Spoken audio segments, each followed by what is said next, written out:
Assalamualaikum dan salam sejahtera. Kami merupakan pelajar semester 1, sesi 2022-2023, Universiti Tun Hussein On Malaysia, Pengajian Islam UKI 10102, Seksyen 19, kumpulan nombor 5. Tema kami Al-Quran, Sains dan Iman, Kepercayaan Islam. Kami bertajukkan perspektif para pelajar Fakulti Kejuruteraan Elektrik dan Elektronik FKE terhadap golongan LGBT. Pensyarah kami merupakan Dr. Syahrul Anwar bin Nordin. Seterusnya, ini merupakan ahli kumpulan kami. Ahli pertama kami iaitu Wan Muhammad Amin bin Wan Saiful Bahrin bernombor matrik CD220139. Saya Muhammad Afiq Ashraf bin Abdul Rahman, nombor matrik AE 220047.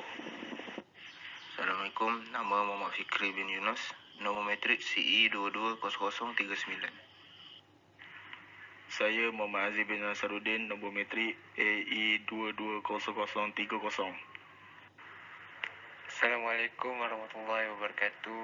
Nama yang diberi Syafiq bin Sahari, bernombor CD 220075. Saya Azri Afifi bin Zulkifli, nombor matrik CE 220013. Saya Muhammad Syarizan bin Syahri, nombor matrik CE 220063. Assalamualaikum warahmatullahi wabarakatuh. Nama saya Muhammad Faris bin Aliki, nombor matrik CE 220017. Nik Hamizah Hakim bin Nik Hassan, CE 220005.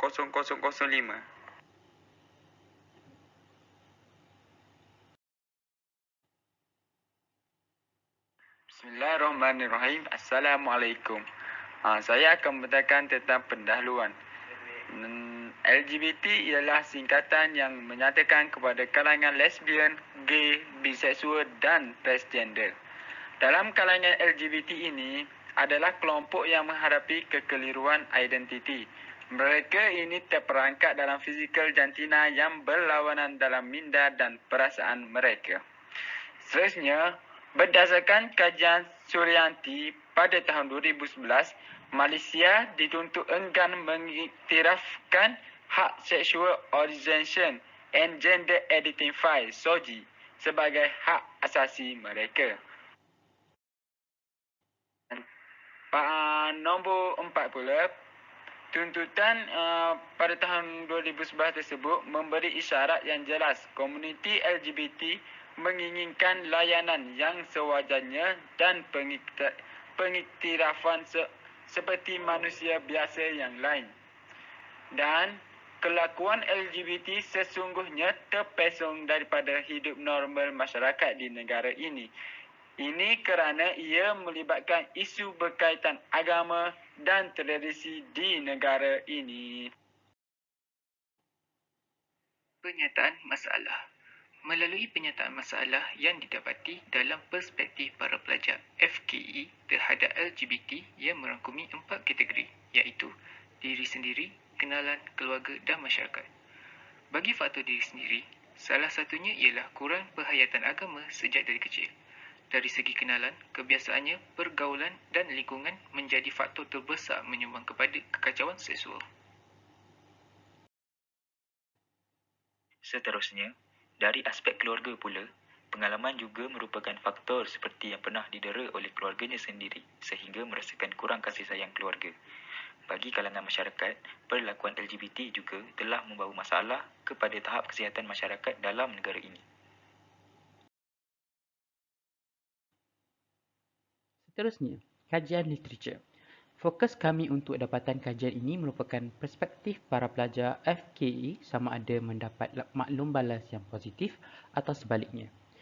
LGBT didefinisi sebagai lesbian, gay, bisexual dan transgender atau boleh dikatakan sebagai kecelaruan jantina. Al-Qal'aji, persetubuhan seseorang lelaki dengan lelaki yang lain dengan memasukkan alat kelamin ke dalam dubur. Manakala al-Siqa, pergeseran kelamin di antara seorang perempuan dengan perempuan yang lain tanpa memasukkan suatu ke dalam faraj mereka. Seterusnya kita pergi ke bahagian metodologi penyelidikan bahagian kualitatif. Antara jurnal dan artikel yang kami dapati, yang pertama, tajuknya Lesbian, Gay, Bisexual dan Transgender LGBT menurut perspektif Undang-Undang Sivil di Malaysia, suatu perbandingan. Kajian ini memberi gambaran awal terhadap perbandingan peruntukan Undang-Undang Jenayah Syariah dan Sivil dan dalam menangani isu LGBT ini. Yang kedua, LGBT dalam perspektif Islam dapat memperkaya pemahaman tentang LGBT dalam perspektif Islam dan bahaya yang ditimbulkan sehingga bermanfaat untuk ditemukan strategi penanganan mulai dari mencegah atau menghindari sampai mengobati dari sisi ilmu, jiwa dan pendidikan agama Islam. LGBT dalam perspektif hadis. Penelitian ini dilakukan agar dapat menghasilkan sebuah acuan ilmiah agar hukuman bagi pelaku LGBT bukan hanya sebatas wacana belaka tetapi harus bisa dilakukan. Kualitatif seterusnya iaitu problematika LGBT dalam perspektif hukum Islam dan HAM. Kekhawatiran masyarakat perkembangan gerakan kaum LGBT bukan tanpa alasan. Apabila gerakan dibiarkan ekstentisasinya adalah legalisasi perkahwinan sejenis. Gerakan ini tidak mungkin ada tanpa target dan tujuan akhir dari perjuangannya.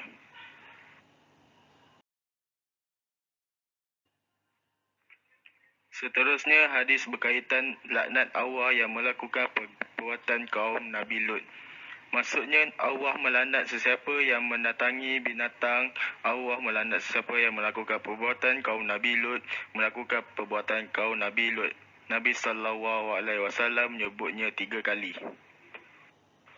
Seterusnya dalam Al-Quran tentang surah tentang LGBT iaitu surah Al-A'raf ayat 80 hingga 84 yang bermaksud kemungkaran yang dilakukan kaum Nabi Lut dan balasan hukum Allah SWT yang diberikan ke atas kaum Nabi Lut yang menjangkau fikiran manusia. Pada slide ini, kita akan melihat metodologi kedua itu kuantitatif. Pada gambar rajah pertama, menunjukkan jumlah jantina yang menjawab soal selit ini.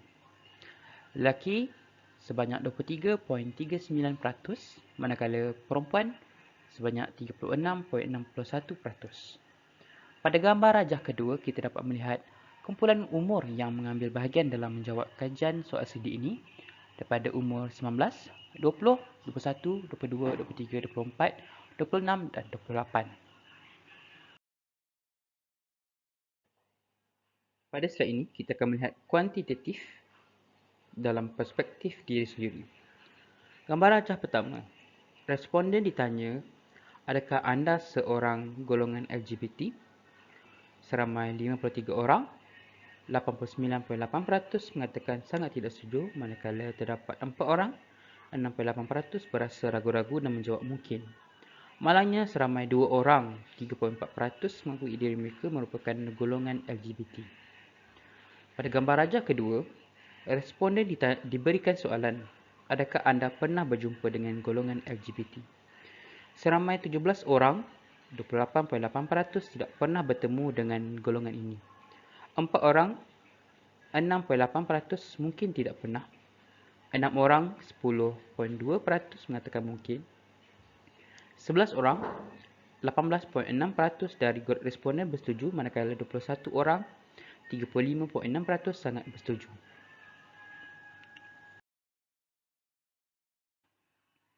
Soalan seterusnya. Responden ditanyakan, adakah anda menyokong golongan LGBT? Majoriti mengatakan sangat tidak bersetuju. 51 orang, 86.4%, manakala 2 orang, 3.4% berkata tidak bersetuju. 3 orang, 5.1% bersikap neutral. Sebahagian kecil responden menyokong, 1 orang, 1.7% bersetuju dan 2 orang, 3.4% sangat bersetuju. Pada gambar rajah kedua, soalan ditanya, adakah anda menentang golongan LGBT? Majoriti mereka menentang golongan LGBT. 35 orang sangat tidak bersetuju dan 4 orang, 6.8% berkata setuju. Terdapat 5 orang, berkata mungkin akan menentang, terdapat juga tidak menentang golongan LGBT, 6 orang tidak bersetuju dan 9 orang sangat tidak bersetuju untuk menentang golongan LGBT. Soalan terakhir bagi perspektif diri sendiri. Responden ditanyakan adakah dengan perkembangan media sosial mendorong budaya LGBT dalam para pelajar FKE. 18 orang sangat bersetuju dan 12 orang setuju dengan soalan yang ditanyakan. Terdapat 11 orang mengatakan berkemungkinan, selebihnya berpendapat tidak setuju dan sangat tidak setuju dengan pernyataan ini dengan masing-masing seramai 9 orang, 15.3%. Kuantitatif kedua, bagi perspektif kenalan. Pada gambar rajah pertama, responden ditanya, adakah kenalan anda merupakan golongan LGBT? Majoriti sangat tidak bersetuju, 31 orang, dan 6 orang tidak bersetuju. Seramai 10 orang tidak pasti dengan kenalan mereka. Segolongan kecil mempunyai kenalan sebanyak 5 orang setuju, manakala 7 orang sangat setuju. Gambar rajah kedua, responden ditanya, adakah anda mempunyai tanggapan yang buruk terhadap kenalan yang terlibat dengan LGBT? Majoriti responden 21 orang meneutral untuk tidak mempunyai tanggapan. Kami mendapati jawapan yang setuju dan tidak setuju adalah seimbang.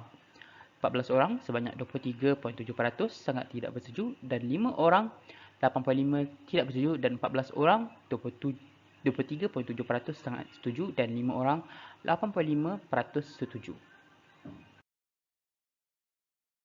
Soalan seterusnya. Responden ditanya, adakah anda akan membantu kenalan anda untuk keluar dari gejala LGBT? Sebahagian kecil tidak ingin membantu kenalan mereka, 5 orang sangat tidak bersetuju dan 1 orang tidak setuju. Seramai 7 orang tidak pasti sama ada mereka akan membantu. Sebahagian besar mengatakan akan membantu kenalan mereka, 12 orang setuju dan 34 orang sangat setuju. Pada gambar rajah kedua, soalan ditanya, adakah anda akan terus berkawan dengan kenalan yang terlibat dengan LGBT? Seramai 9 orang sangat tidak bersetuju dan 5 orang tidak setuju. Majoriti seramai 20 orang mungkin akan meneruskan persahabatan mereka. Selebihnya akan terus berkawan dengan mereka. Seramai 11 orang setuju dan 14 orang sangat setuju. Soalan terakhir bagi perspektif kenalan. Pada gambar rajah ini kita dapat melihat soalan ditanyakan, adakah menjadi tanggungjawab anda untuk mencegah gejala ini dalam kenalan anda? Sebahagian kecil beranggapan mereka tidak mempunyai tanggungjawab untuk mencegah gejala LGBT dalam kenalan mereka. 2 orang sangat tidak setuju dan 2 orang tidak setuju. Ada juga yang tidak pasti untuk bertanggungjawab mencegah gejala ini. Seramai 11 orang daripada responden berkata mungkin. Ramai berasa bertanggungjawab untuk mencegah gejala ini dalam kalangan mereka. 12 orang setuju dan 32 orang sangat setuju.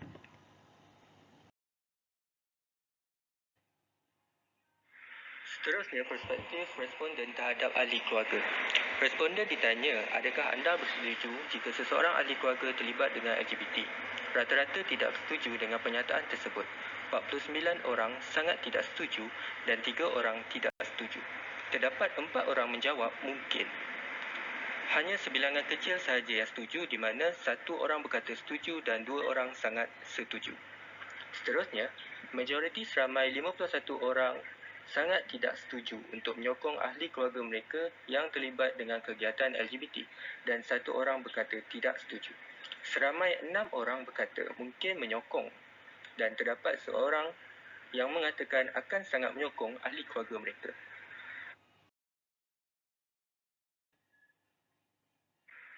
Seterusnya, kami mendapati rata-rata responden menyatakan setuju untuk menentang ahli keluarga yang terlibat dengan kancah LGBT. 43 orang sangat setuju dan 1 orang berkata setuju. 7 orang mengatakan mungkin akan menentang dan sebilangan kecil seramai 8 orang berkata sangat tidak setuju untuk menentang ahli keluarga mereka. Seterusnya, responden mengatakan yang masalah keluarga merupakan dorongan utama berlakunya LGBT. 18 orang berkata sangat setuju dan 8 orang setuju. 19 orang berasa mungkin, selebihnya mengatakan keluarga bukan dorongan utama dan 9 orang sangat tidak setuju dan 5 orang kata tidak setuju. Seterusnya, majoriti mengatakan yang keluarga mereka tidak akan membiarkan mereka terus hanyut dalam kancah LGBT, di mana 48 berkata sangat tidak setuju dan 2 orang tidak setuju. Terdapat 7 orang yang berkata keluarga mereka berkemungkinan akan membiarkan mereka terus hanyut. Tetapi terdapat minoriti berkata keluarga mereka tidak kisah dan membiarkan terus hanyut, masing-masing mengatakan setuju dan sangat setuju satu.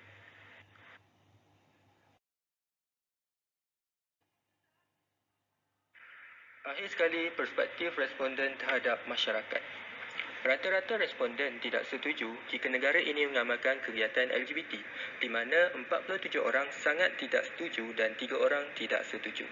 Seramai 5 orang tidak pasti untuk menerima negara ini mengamalkan kegiatan LGBT.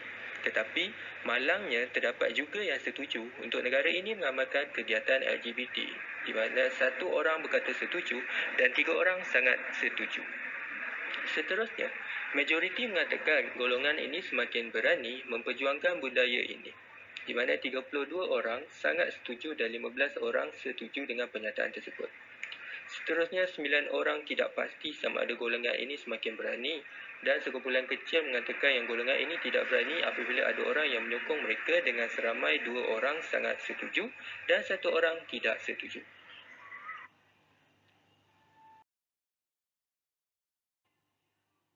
Seterusnya, ramai bersetuju untuk golongan ini dihapuskan di negara kita, di mana 41 orang mengatakan sangat setuju dan 5 orang setuju. Manakala 7 orang tidak pasti dengan pernyataan tersebut.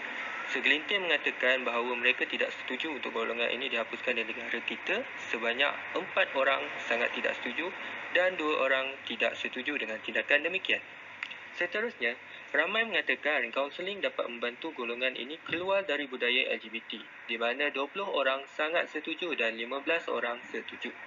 Ada juga yang tidak pasti dengan kaunseling dapat membantu mereka, di mana 18 orang mengatakan mungkin. Selebihnya beranggapan yang kaunseling tidak dapat membantu mereka. Seramai 2 orang menjawab sangat tidak setuju dan 4 orang tidak setuju. Akhir sekali, responden ditanyakan dengan soalan, adakah disebabkan golongan LGBT dipandang serong oleh masyarakat, maka mereka lebih berani untuk kehadapan bagi menunjukkan mereka juga adalah di dalam golongan biasa juga. Sangat setuju dan mungkin mendapat jawapan yang paling popular dengan masing-masing 20 orang. Selain itu, ada juga yang hanya setuju sebanyak 11 orang. Selebihnya sangat tidak setuju dan tidak setuju mendapat 4 orang masing-masing. Seterusnya, penemuan. Kami dapat simpulkan bahawa mereka mempunyai rakan dan ada juga diri mereka sendiri yang telah terlibat dalam golongan itu sendiri. Adakah mereka mempunyai pandangan sinis terhadap golongan ini? Majoriti mereka mengatakan tidak dan minoriti mengatakan sebaliknya. Kami melihat bahawa para pelajar FKE masih terbuka dengan seksualiti rakan mereka. Namun, mereka mengharapkan rakan mereka tahu batas dan cuba untuk berubah bagi kebaikan diri mereka sendiri. Para pelajar FKE di UTHM amat memandang serius terhadap isu ini. Bahkan, mereka akan membantu rakan, ahli keluarga maupun masyarakat untuk berubah secara keseluruhan secara berperingkat.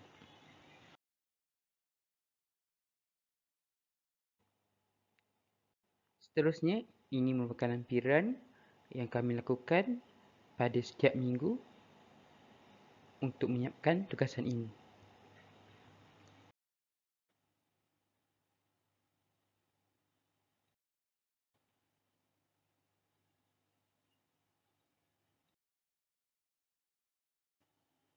Akhir sekali, kami ingin menyampaikan salam takziah kepada ahli keluarga pelajar Muhammad Hakam Fathullah bin Abdul Aziz, pelajar kejuruteraan elektrik dan elektronik FKE dan merangkap bekas ahli kumpulan kami kerana telah kembali kepada rahmatullah. Al-Fatihah.